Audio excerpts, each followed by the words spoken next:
Estamos de volta e agora o assunto é a sobrevivência de Michel Temer. Continua a conversa com Gustavo Bonini Guedes, ele que é advogado de Michel Temer, é especialista na área de direito eleitoral, inclusive fez a defesa também lá, à época daquela coisa, cassação da chapa Dilma Temer. A gente pode até falar um pouquinho sobre isso, mas vamos pegar aqui o assunto mais recente, que é a questão da delação da JBS, né, do Joesley Batista, que eu chamo de Joesley Safadão, a delação ultra premiada, a queda de braço entre Michel Temer e Janot, o Rodrigo Janot, procurador-geral da República. Agora, recentemente, o presidente pediu a suspeição do Janot, né, basicamente dizendo, olha, ele não pode fazer o que faz e ele tem interesses pessoais.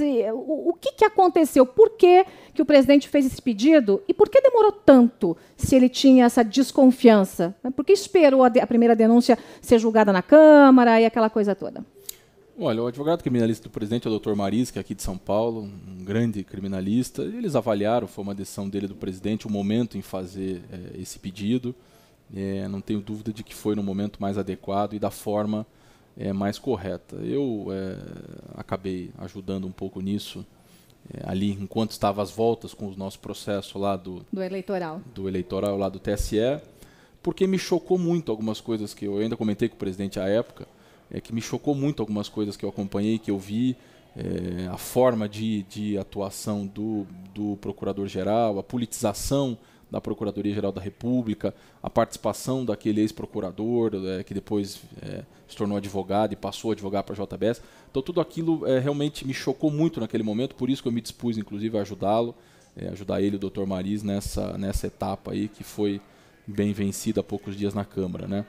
Mas, enfim, o momento, acho que foi um momento adequado, as razões são razões sérias, e vem nos causando preocupação já há alguns meses, desde que estourou toda essa história, essa politização da Procuradoria-Geral da República, que ela é muito ruim para o país. Eu vou fazer aqui o papel do advogado do diabo. Você vai entender por que eu estou usando essa expressão, né? Os advogados do Luiz Inácio Lula da Silva, né, também entraram com um pedido de suspeição, com processo, pegaram no pé ali, tanto do Sérgio Moro, juiz da Lava Jato em Curitiba, quanto do Deltan Dallagnol, que é o procurador lá da Lava Jato em Curitiba, né, um dos procuradores. O Michel Temer não está dando uma de Lula nessa de entrar com a suspeição contra o Janot? E eu vou dizer uma coisa para você, eu tenho todas as... você sabe muito bem disso, né? O Janot, para mim, não se mistura com a turma de Curitiba. O Janot não significa Lava Jato. Janot não é Lava Jato. Janot é um homem de esquerda comandando a Procuradoria, é um petista dentro da PGR. Mais noves fora, essa é uma opinião minha. O Temer não está dando uma de Lula? Eu também vou dar a minha opinião. Tá? O Dr. Maris fala pelo presidente nesses assuntos, eu vou dar a minha opinião. Eu acho que é muito diferente, na minha avaliação, porque, pelo menos daquilo que eu acompanhei, eu não conheço todas a resignação da defesa, não vi a resignação da defesa em relação ao Dallagnol, ao procurador, Deltan Dallagnol, mas o que me parece eles criticaram quando o Deltan, sobretudo, fez aquele famoso PowerPoint e tudo mais. Ou seja, aquilo ali já havia havido investigação. E o Deltan foi, sem também juiz de mérito, foi expor as razões dele. O que nos preocupa, o que me preocupa, eu vou falar por mim aqui, é essa antecipação, é o Procurador-Geral da República se manifestar antes de fazer o trabalho dele, antes de terminar o inquérito, antes de propor a denúncia, porque a suspeição é isso, quais as razões ou qual a motivação dele estar fazendo o que ele está fazendo, e não ele já ter feito. Então, eu acho que essa é uma diferença muito importante. O Deltan já havia trabalhado... O Deltan explicou o que fez e por que chegou nessa conclusão. Exato. E o Janot, antes de haver qualquer conclusão, como se diz lá no interior do meu Paraná, colocou a carroça na frente dos bois, é isso? Exato. Eu acho que essa é uma diferença muito importante do momento. Se já tivesse produzido o que produziu, ele poderia defender a investigação dele, mas não. Ele está dizendo, deu uma entrevista, inclusive, para a Folha de São Paulo, segunda-feira, dizendo que a ele o Eduardo Cunha só poderia fazer uma delação se ele entregasse alguém acima dele. Logo, como ele era presidente da Câmara, ele só poderia entregar o presidente da República. Então, veja, com todo respeito, mas essa não é uma postura adequada de um Procurador-Geral da República que deveria investigar todos os crimes. Se o Eduardo Cunha, eventualmente, tiver cometido 1000 crimes, ele tem que investigar os 1000 e não só buscar um eventual crime do presidente. Vamos falar da delação aí da JBS, que é a delação que qualquer a negociação, né, dos benefícios pós-delação é o que qualquer bandido adoraria. Você comete um crime, você é sócio de crimes em série, aí você fica com a maior parte do dinheiro do crime e você ainda sai leve, livre e solto com o direito de morar em Nova York, né? Ou seja, é a prova de que o crime compensa.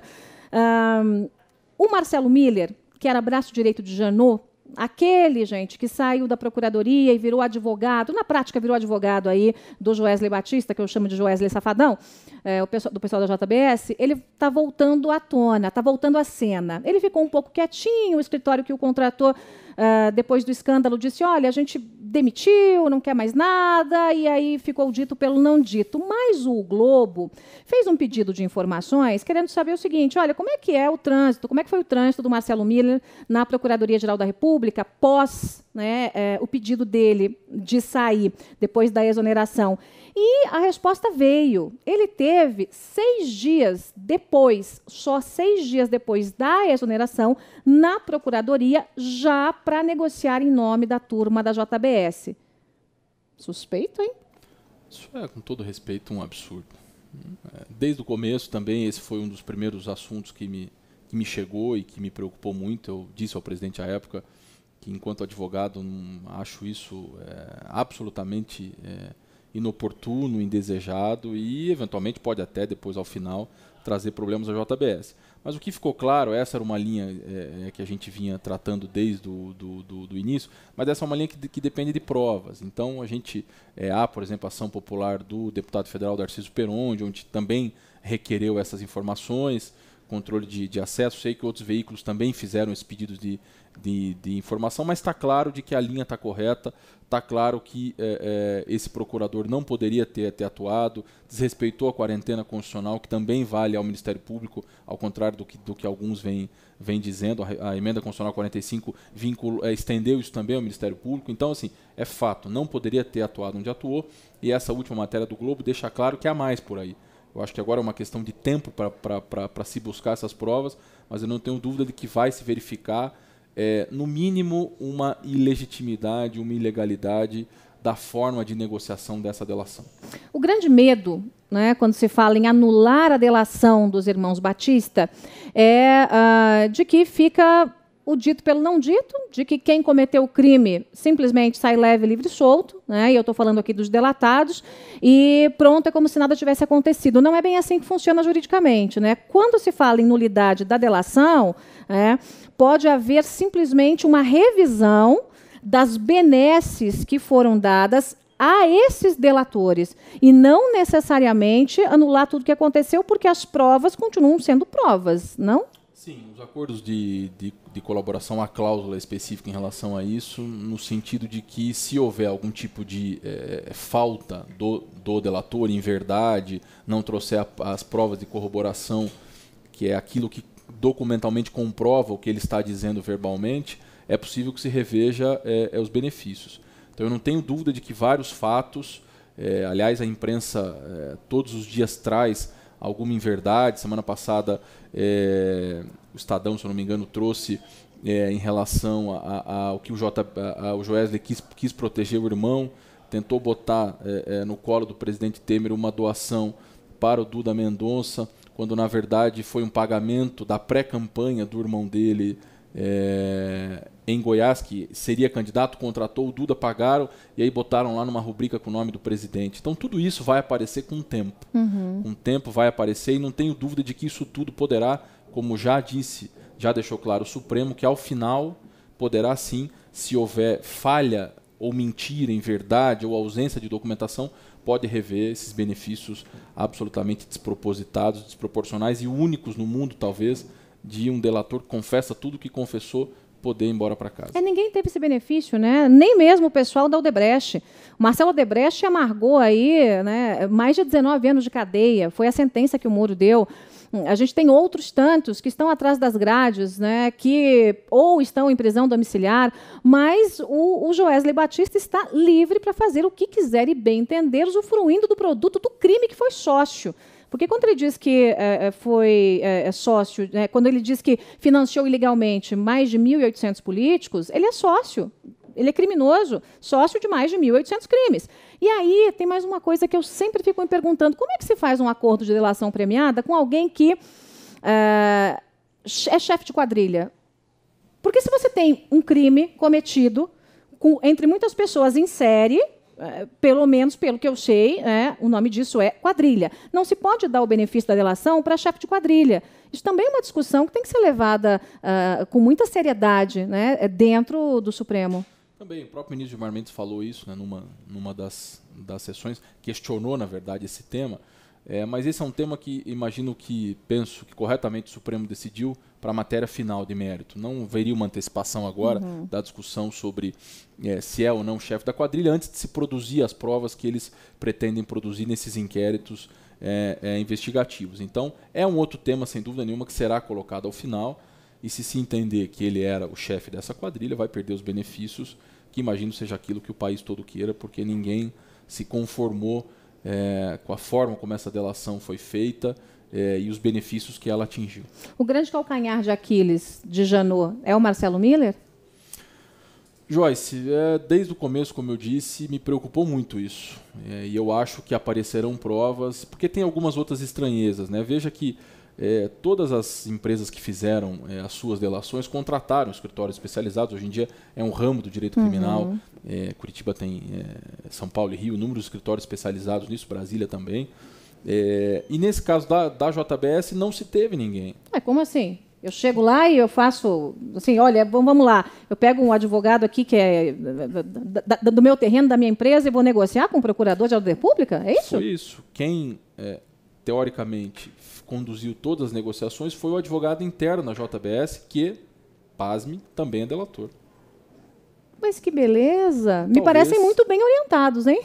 Talvez houvesse uma orientação externa, mas isso é algo que certamente aparecerá aí ao longo de toda essa investigação, que certamente vai se fazer. Bom, Rodrigo Janot sai agora em setembro, assume uma nova procuradora, mas ele já deixou pistas de que vai encaminhar uma nova denúncia contra o Michel Temer. O que vocês esperam, essa nova denúncia? Quando a gente está vasculhando os bastidores, e jornalista faz muito isso, o que se comenta nos bastidores é que essa denúncia virá mais fraca que a anterior, né? Que a bala de prata que ele teria veio na denúncia, na primeira denúncia. Seria mais para desgastar. Mas o que vocês estão aguardando, né, dessa nova denúncia do Janot, que certamente virá? Mas vou falar por mim também, deixar o Maris falar pelo presidente. Aliás, aconselho que você traga ele aqui, é uma bela figura, um advogado muito advogado antigo, 40 anos, quase 50 anos de profissão, é alguém que eu aprendi muito, acho que vale a pena você bater um papo com ele. Mas vou dizer a minha impressão de tudo isso, e pelas últimas entrevistas que eu tenho lido e visto do Procurador-Geral da República, sem dúvida não há nada, porque se houvesse já teria se feito uma denúncia, né? Lembrando que tudo começou com a tal da obstrução da justiça, com aquela frase do presidente, tem que manter isso quando se tratava do bom relacionamento e não do pagamento. O jornal o Globo deu isso como a grande situação. Houve uma migração da imprensa quando se viu que o diálogo não era bem aquele. Aí primeiro veio essa denúncia de corrupção passiva e agora se anunciou, havia o anúncio mais duas. Aí já se diz que não, se juntaria obstrução à justiça com organização criminosa. Agora, eu não tenho dúvida de que isso é frágil e não tenho dúvida de que não há elementos. O que tem me preocupado nisso é o que o Procurador-Geral da República pode estar buscando para fundamentar essa denúncia.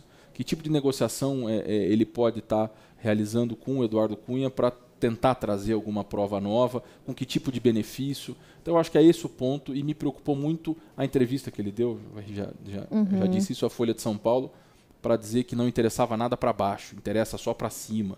Uma coisa realmente que eu acho um pouco incompatível com a abstração que deveria haver de um procurador para investigar todos, e não só o alvo fixo que ele me parece que tem feito com o presidente da República. Bom, estou conversando aqui com Gustavo Bonini Guedes. A gente falou no primeiro bloco da entrevista, dá uma espiadinha sobre reforma política, um tema muito interessante que diz respeito a você, querendo ou não, porque o pacote está sendo votado lá na Câmara e vai sobrar para a gente, não vai ter o que fazer. Agora a gente está falando aí da situação política do Michel Temer. Para concluir, Uma das coisas que me chamou muito a atenção, e não só a minha atenção, mas da população em geral, foi a lista que o Joesley Batista entregou, né, de pessoas que teriam sido, segundo ele, sócios desses crimes. Então, ele entregou gente do PSDB, ele entregou gente do PMDB, ele falou do Michel Temer, e lá pelas tantas ele falou de uma conta milionária da Dilma e do Lula. Uma conta com 150 milhões e tal, muito dinheiro, e que eles usavam esse dinheiro, né, para as despesas pessoais e também para despesas partidárias. E aí eu comecei a falar, tá, cadê a conta? Cadê a conta? Cadê a conta? Cadê a conta? Se a conta existe, cadê a conta? Aí depois, algumas semanas depois, veio a informação de que a conta, na verdade, estava no nome do Joesley, que era ele que movimentava. A sensação que me dá é que ele colocou um jabuti na árvore, assim, para dizer, olha, eu entreguei todo mundo. Só que, em relação aqui, ó, a conta é minha, então não tem muito o que fazer. Ficou uma coisa meio estranha, não ficou, não? Ficou. Eu acho que nós passaremos... que a delação premiada é um instituto importante do direito criminal, importado dos Estados Unidos, há inúmeras críticas em relação a isso, mas eu acho que ela já faz parte do direito penal brasileiro, se mostrou um instrumento muito eficaz. Nós passaremos, no entanto, por uma discussão mais profunda e talvez por um acomodamento do que são as delações e, sobretudo, qual é a prova de corroboração que você tem que juntar. Não basta você dizer que determinada pessoa recebeu, nesse caso que você citou, de que o Lula e a Dilma teriam uma conta de 150 milhões. Que prova que você tem para demonstrar isso? Porque saiu na imprensa até, e a imprensa todos os dias tem noticiado falhas nessa delação, ou falhas naquilo que disse os delatores, de que quem movimentava era ele, quem pagava era ele, esse dinheiro nunca veio ao Brasil para pagamento de propina. Então, realmente, vai ter que se aprofundar um pouco esse importante instrumento da delação, para que as provas sejam demonstradas. Essa crítica eu já fiz quando o Marcelo Odebrecht apresentou lá no nosso processo do TSE uma tal conta de 150 milhões, que poderiam usar se quisessem. Como eu disse naquela época, é muito simples você dizer que me disponibilizou aquele dinheiro, eu não preciso nem saber dele, mas está aqui, quando você quiser você usa. Ou seja, você tem o domínio de toda a informação, não há nem como eu me defender disso. Como é que eu vou dizer que aquele dinheiro não era meu? É o contrário, você tem que provar que você me deu aquele dinheiro. Então eu acho que a gente está numa coisa um pouco parecida com isso e vai ter que se passar por essa análise. Prova de corroboração, prova de que aquilo que eu estou dizendo é verdade e prova documental. Só prova oral, infelizmente, não deverá a médio prazo, a curto ou médio prazo, ser aceita pelos tribunais. Para a gente fechar, vamos voltar um pouquinho aqui no tempo. Você falou da sessão, né, do TSE, a sessão que era da cassação da chapa Dilma Temer, em que você atuou diretamente, o Maris também estava ali, mas, né, vocês estavam o tempo todo num grupo trabalhando diuturnamente ali para tentar livrar o Michel Temer da cassação. A Dilma também acabou escapando dessa. E depois do relatório do Herman Benjamin, que foi um relatório muito, muito sério, né, muito duro, inclusive, parte da população disse o seguinte: olha, a decisão foi uma vergonha do lado do TSE. Os ministros claramente jogaram a favor do governo pela estabilidade. Como é que o senhor responde a essa crítica? Joyce, eu tenho muita tranquilidade de defender o resultado do julgamento do TSE e disse isso já numa palestra que dei há pouco tempo. Enquanto esse processo acompanhar minha vida profissional, e foi uma bela vitória, espero que me acompanhe por muito tempo, eu tenho toda a tranquilidade de defender o resultado. Foi uma decisão técnica. Aqueles que pretendiam um resultado diferente pretendiam que houvesse causas estranhas ou situações estranhas ao processo. Veja que o processo começou com uma determinada roupagem, com determinados fatos. 2 anos depois surgiram fatos novos que vieram com a Odebrecht, mas fatos que não se relacionavam com a petição inicial e nem com a primeira discussão. Nós nos defendemos de determinada coisa. Mas são fatos graves. São fatos graves. Se apurem na esfera correta, que é a esfera criminal. Então o TSE tomou uma decisão técnica. Eu acompanhei a semana inteira de julgamento, vi o quanto os ministros se dedicaram, o quanto foi difícil e pesado aquele julgamento do ponto de vista da repercussão política e social. mas foi a decisão mais correta, uma decisão que me dá tranquilidade enquanto advogado de continuar fazendo o que está nas leis, o que está na Constituição, para garantir o direito de defesa de todos os acusados. Muito bem, Gustavo Bonini Guedes, especialista em direito eleitoral, ele que atuou aí, como a gente acabou de falar, nesse caso envolvendo a cassação aí da chapa Dilma Temer, também aí se envolveu aí no criminal, né? Tá o Marisa atuando e ele atuou um pouco aqui, um pouco acolá, então quer dizer, não é, mas criminal é o professor Marisa. É o professor Marisa, mas tá tudo junto e misturado.